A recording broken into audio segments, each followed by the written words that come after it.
ಯಾರು ಅನೇಕ ವರ್ಷಗಳಿಂದ ಪಕ್ಷದ ಕೆಲಸ ಮಾಡ್ಕೊಂಡು ಬಂದಿರೋಂಥ ಹಿಂದುತ್ವದ ಬಗ್ಗೆ ಹೋರಾಟ ಮಾಡ್ತಿರೋಂಥ ವ್ಯಕ್ತಿಗಳಿಗೆ ಪಕ್ಕಕ್ಕೆ ಸರಿಸ್ತಾ ಇರೋದು ಬಸವನಗೌಡ ಪಾಟೀಲ್ ಯತ್ನಾಳ್. ಯಾಕೆ ಅವ್ರಿಗೆ ತೊಂದರೆ ಕೊಡ್ತಾ ಇದ್ದೀರಿ? ಸಿ ಟಿ ರವಿ ಚಿಕ್ಕಮಗಳೂರಿನಿಂದ ಅವ್ರು MP ಆಗೇ ಆಗ್ತಿದ್ದರು. ಶೋಭಾಗೆ ಅಲ್ಲಿ ಜನ ಬೇಡ ಅಂದರು. ಇವ್ರು ತೊಗೊಂಡು ಬೆಂಗಳೂರು ಉತ್ತರಕ್ಕೆ ಕೊಡೋ ಅವಶ್ಯಕತೆ ಏನಿತ್ತು? ಯಾಕೆ ಸಿ ಟಿ ರವಿ ಕೊಟ್ಟಿಲ್ಲ? ಹಿಂದುತ್ವ ಪರವಾಗಿ ಹೋರಾಟ ಮಾಡೋನು. ಪ್ರತಾಪ್ ಸಿಂಹ ಮೈಸೂರು MP ಅವ್ರು ಯಾಕೆ ಕೊಟ್ಟಿಲ್ಲ? ಯದುವೀರ್ ಕೊಟ್ಟರಿ, ಫೈನ್. ಇಲ್ಲಿ ಚಿಕ್ಕಮಗಳೂರಿಂದ ತೊಗೊಂಡೋಗಿ ಶೋಭಾಗೆ ನೀವು ಬೆಂಗಳೂರು ಉತ್ತರ ಕೊಡ್ತೀರಿ.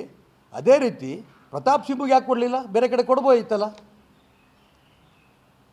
ಸದಾನಂದ ಗೌಡರು ನಾನು ನಿಲ್ಲಲ್ಲ ಅಂತ 6 ತಿಂಗಳು ಮುಂಚೆ ಹೇಳಿದರು. ನಮ್ಮ ರಾಜ್ಯ ನಾಯಕರುಗಳು ಹೋಗಿ ನೀನೇ ನಿಂತ್ಕೋಬೇಕು ಅಂತೇಳಿ ಒತ್ತಾಯ ಮಾಡಿ ಮತ್ತೆ ರಾಮಚಂದ್ರನ್ ಹಸು ಸಾಕಣೆ ಮಾಡಿ ಕೇವಲ 10 ಹಸುಗಳಿಂದ 18 ಲಕ್ಷ ಗಳಿಸ್ತಿದ್ದಾರೆ. ನೀವು ಕೂಡ ಅವರಿಂದ ಕಲಿಬೇಕಾ? ಅವ್ರ ಜೊತೆ ವಿಡಿಯೋ ಕಾಲ್ನಲ್ಲಿ ಮಾತಾಡಬೇಕಾ? ಈಗಲೇ ಫ್ರೀಡಮ್ ಆ್ಯಪ್ ಡೌನ್ಲೋಡ್ ಮಾಡಿ. ರಾಜಕಾರಣದಲ್ಲಿ ಆ್ಯಕ್ಟಿವ್ ಮಾಡಿಸಿ. ಈಗ ಯಾಕಪ್ಪನ ಅಪಮಾನ ಮಾಡ್ತಿದ್ದೀರಿ?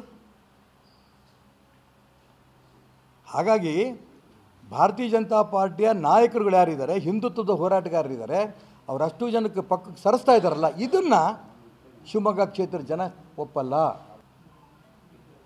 ಯಾರು ಅನೇಕ ವರ್ಷಗಳಿಂದ ಪಕ್ಷದ ಕೆಲಸ ಮಾಡ್ಕೊಂಡು ಬಂದಿರೋಂಥ ಹಿಂದುತ್ವದ ಬಗ್ಗೆ ಹೋರಾಟ ಮಾಡ್ತಿರೋಂಥ ವ್ಯಕ್ತಿಗಳಿಗೆ ಪಕ್ಕಕ್ಕೆ ಸರಿಸ್ತಾ ಇರೋದು ಬಸವನಗೌಡ ಪಾಟೀಲ್ ಯತ್ನಾಳ್. ಯಾಕೆ ಅವ್ರಿಗೆ ತೊಂದರೆ ಕೊಡ್ತಾ ಇದ್ದೀರಿ? ಸಿ ಟಿ ರವಿ ಚಿಕ್ಕಮಗಳೂರಿನಿಂದ ಅವ್ರು MP ಆಗೇ ಆಗ್ತಿದ್ದರು. ಶೋಭಾಗೆ ಅಲ್ಲಿ ಜನ ಬೇಡ ಅಂದರು.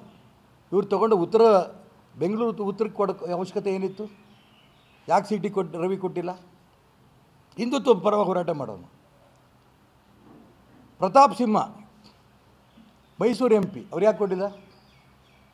ಯದುವೀರ್ ಕೊಟ್ಟರಿ, ಫೈನ್. ಇಲ್ಲಿ ಚಿಕ್ಕಮಗಳೂರಿಂದ ತೊಗೊಂಡೋಗಿ ಶೋಭಾಗೆ ನೀವು ಬೆಂಗಳೂರು ಉತ್ತರ ಕೊಡ್ತೀರಿ. ಅದೇ ರೀತಿ ಪ್ರತಾಪ್ ಸಿಂಹಗೆ ಯಾಕೆ ಕೊಡಲಿಲ್ಲ? ಬೇರೆ ಕಡೆ ಕೊಡ್ಬೋದಿತ್ತಲ್ಲ. ಸದಾನಂದ ಗೌಡರು ನಾನು ನಿಲ್ಲಲ್ಲ ಅಂತ 6 ತಿಂಗಳು ಮುಂಚೆ ಹೇಳಿದರು. ನಮ್ಮ ರಾಜ್ಯ ನಾಯಕರುಗಳು ಹೋಗಿ ನೀನೇ ನಿಂತ್ಕೋಬೇಕು ಅಂತೇಳಿ ಒತ್ತಾಯ ಮಾಡಿ ಮತ್ತೆ ರಾಜಕಾರಣದಲ್ಲಿ ಆ್ಯಕ್ಟಿವ್ ಮಾಡಿಸಿ. ಈಗ ಯಾಕಪ್ಪನ ಅಪಮಾನ ಮಾಡ್ತಿದ್ದೀರಿ? ಹಾಗಾಗಿ ಭಾರತೀಯ ಜನತಾ ಪಾರ್ಟಿಯ ನಾಯಕರುಗಳು ಯಾರಿದ್ದಾರೆ, ಹಿಂದುತ್ವದ ಹೋರಾಟಗಾರರಿದ್ದಾರೆ, ಅವರಷ್ಟು ಜನಕ್ಕೆ ಪಕ್ಕಕ್ಕೆ ಸರಿಸ್ತಾ ಇದ್ದಾರಲ್ಲ, ಇದನ್ನು ಶಿವಮೊಗ್ಗ ಕ್ಷೇತ್ರದ ಜನ ಒಪ್ಪಲ್ಲ.